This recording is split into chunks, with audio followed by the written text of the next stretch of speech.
wabarakatuh.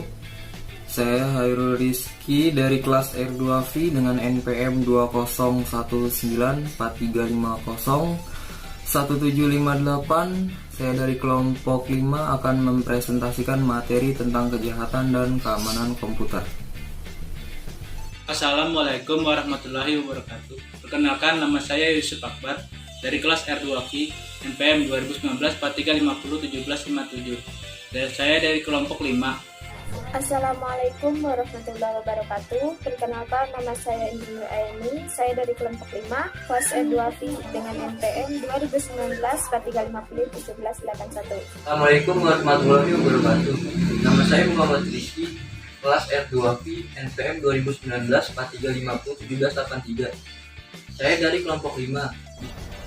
Assalamualaikum warahmatullahi wabarakatuh. Perkenalkan, saya Dwi Amelia dari kelas R2V kelompok 5 mata kuliah komputer dan masyarakat dengan NPM 201943501754 yang akan membahas materi presentasi mengenai kejahatan komputer dan keamanan komputer.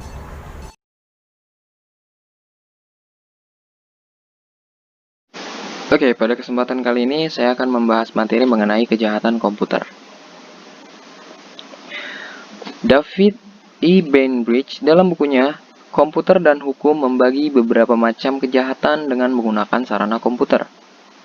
Yang pertama ialah memasukkan instruksi yang tidak sah, di mana seseorang memasukkan instruksi secara tidak sah sehingga menyebabkan sistem komputer melakukan transfer uang.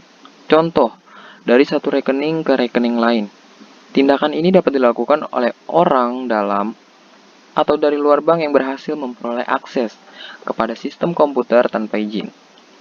Yang kedua, perubahan data input, yaitu di mana data yang secara sah dimasukkan ke dalam komputer dengan sengaja diubah. Cara ini adalah suatu hal yang paling lazim digunakan karena mudah dilakukan dan sulit dilacak kecuali dengan pemeriksaan secara berkala. Yang ketiga, ada perusakan data. Hal ini terjadi terutama pada data output. Misal, laporan dalam bentuk hasil cetak komputer dirobek, tidak dicetak, atau hasilnya diubah.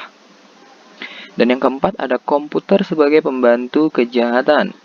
Misal, seseorang dengan menggunakan komputer menelusuri rekening seseorang yang tidak aktif, kemudian melakukan penarikan dana dari rekening tersebut.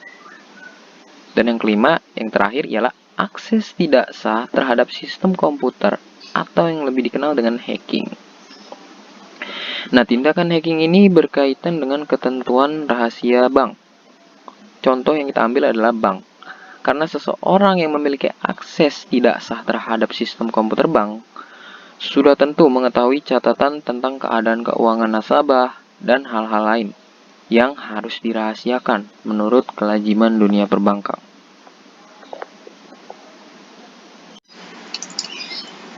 Klarifikasi kejahatan komputer.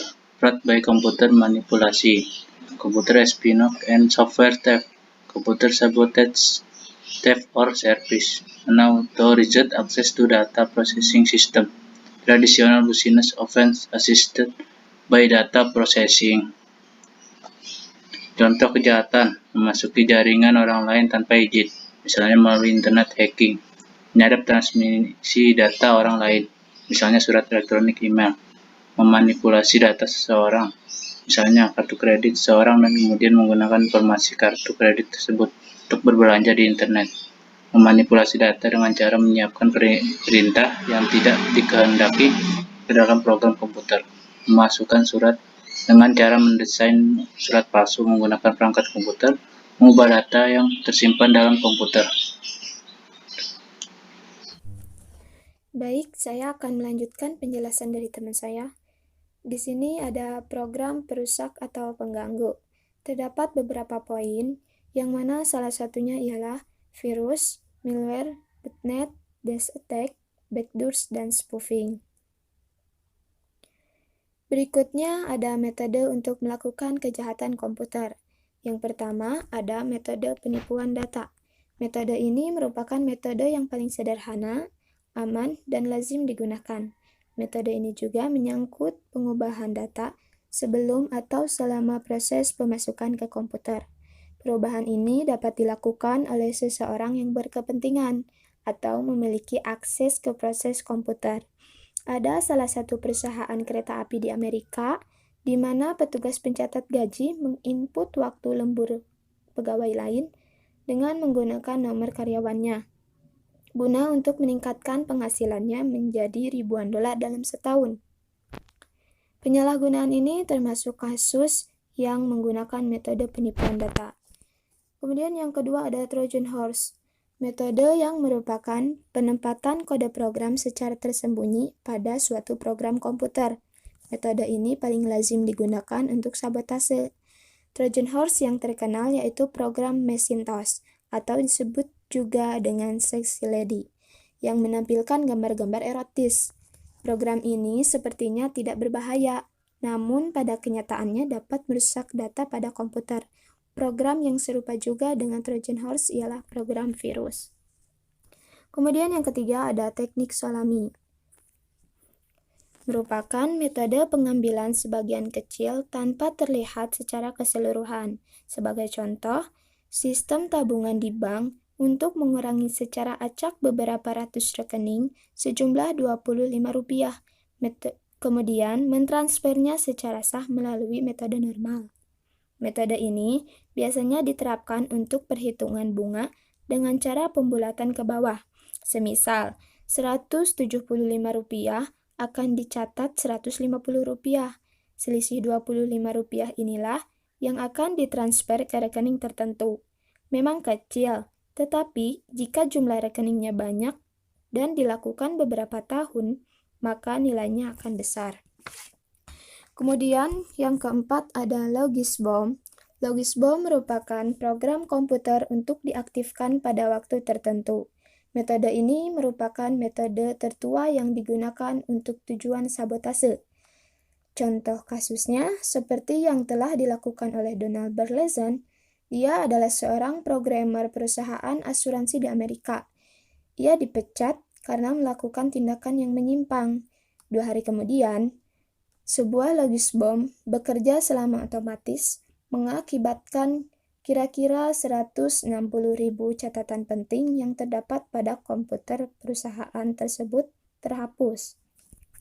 Yang terakhir yaitu kebocoran data. Kebocoran data merupakan metode pencurian atau pengambilan data secara tidak sah.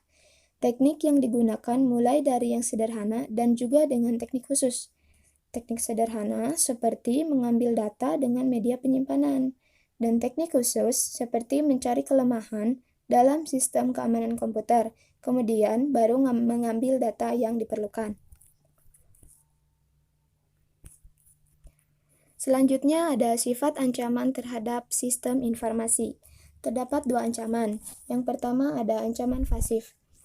Ancaman ini biasanya disebabkan oleh bencana alam dan politik, seperti contoh gempa bumi, banjir, perang, dan lain-lain. Kesalahan manusia seperti kesalahan memasukkan atau menghapus data, dan kegagalan sistem seperti gangguan listrik. Kemudian, ancaman aktif. Ancaman yang disebabkan oleh kecurangan dan kejahatan komputer, seperti penyelewengan aktivitas, penyalahgunaan kartu kredit, sabotase, pengaksesan oleh orang yang jahat atau usil, seperti virus, worm, trojan, dan lainnya. Demikian penjelasan dari saya, selebihnya akan dilanjutkan oleh teman saya. Terima kasih. Keamanan komputer.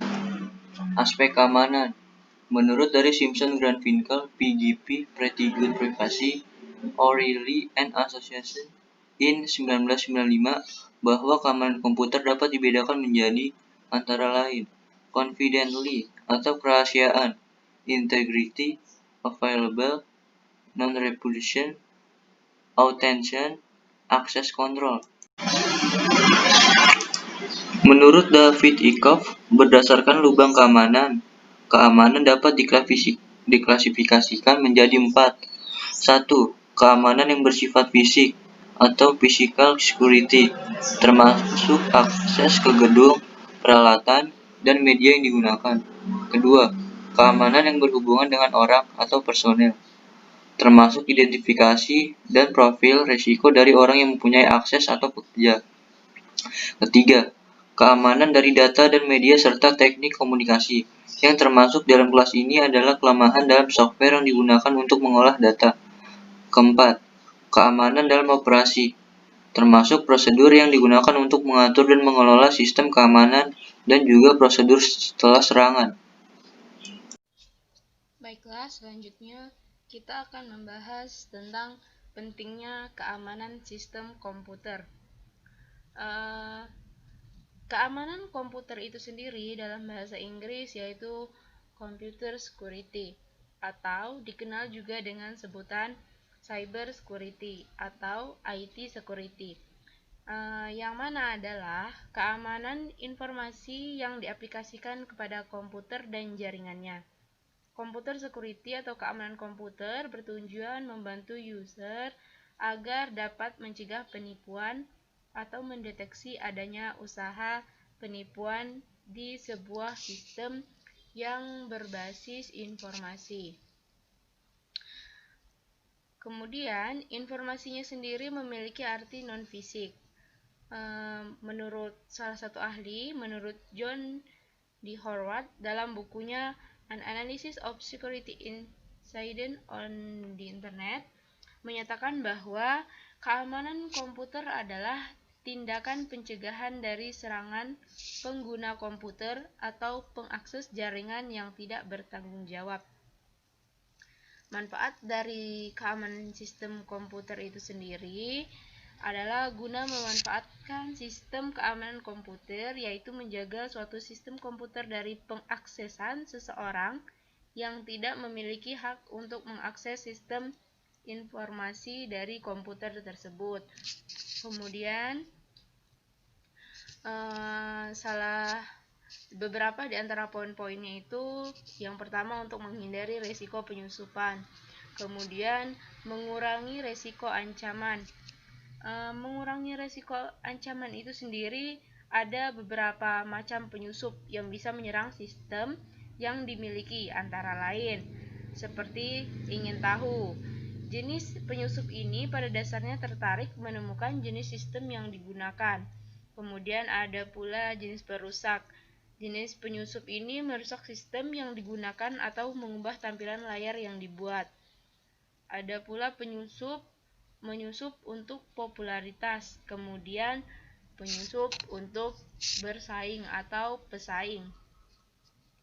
Kemudian poin ketiga ada melindungi sistem dari kerentanan. Melindungi sistem dari kerentanan itu sendiri, kerentanan akan menjadikan sistem berpotensi untuk memberikan akses yang tidak diizinkan bagi orang lain yang tidak berhak. Kemudian, keempat, melindungi sistem dari gangguan alam seperti petir dan lain-lainnya. Kemudian, lanjut, tingkatan hacker atau terdapat 5 hierarki atau tingkatan hacker.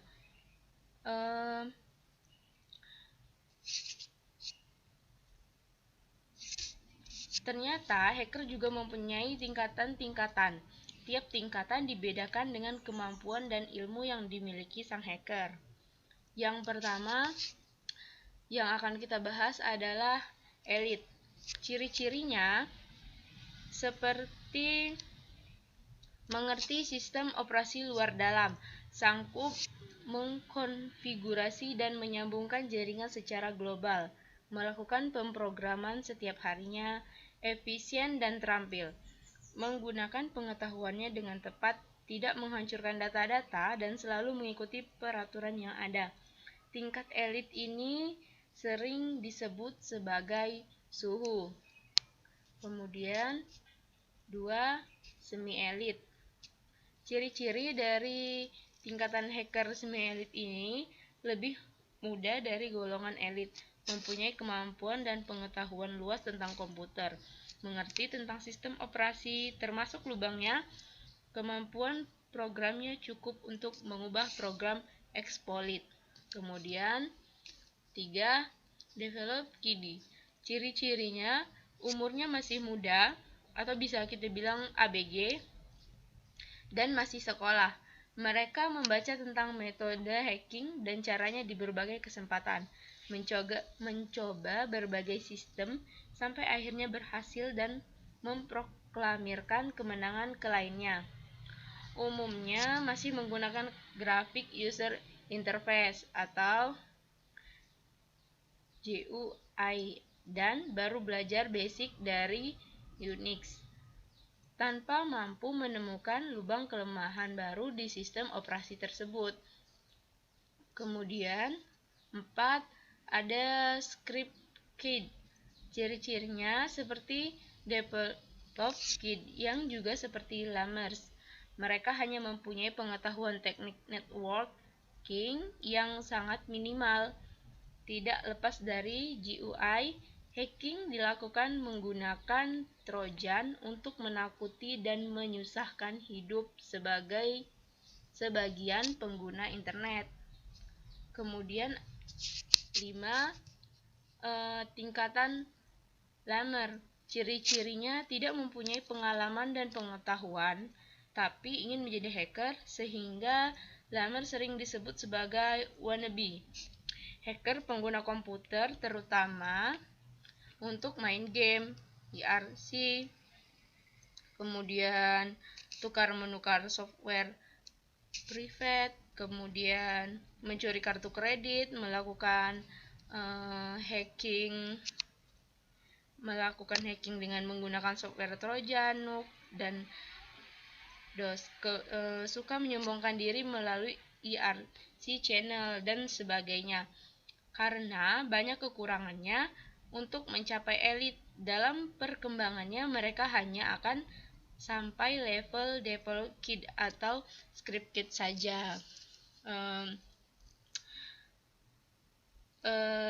Sedangkan kode etik hacker itu sendiri ada 10. Yang pertama, mampu mengakses komputer tak terbatas dan totalitas. Yang kedua, semua informasi haruslah free. Kemudian yang ketiga, tidak percaya pada otoritas, artinya memperluas desentralisasi. Keempat, tidak memakai identitas palsu seperti nama samaran yang konyol, umur, posisi, dan lain-lain. Kemudian 5, mampu membuat seni keindahan dalam komputer. 6. Komputer dapat mengubah hidup menjadi lebih baik. 7. Pekerjaan yang dilakukan semata-mata demi kebenaran informasi yang harus disebarluaskan. 8. Memegang teguh komitmen tidak membela dominasi ekonomi industri software tertentu. Kemudian 9. Hacking adalah senjata mayoritas dalam perang melawan pelanggaran batas teknologi komputer. 10. Baik hacking maupun phreaking adalah satu-satunya jalan lain untuk menyebarkan informasi pada massa agar tidak gagap dalam komputer. Baiklah, jadi itulah tadi presentasi dari kelompok kami, kelompok 5, yang sudah membahas tentang kejahatan komputer dan keamanan komputer, baik dari kejahatan komputer itu sendiri, kemudian keamanan komputer itu sendiri, sampai ke tingkatan-tingkatan keamanan komputer itu sendiri. Baiklah, hanya itu materi yang dapat kelompok kami sampaikan. Lebih dan kurangnya kami mohon maaf dan terima kasih.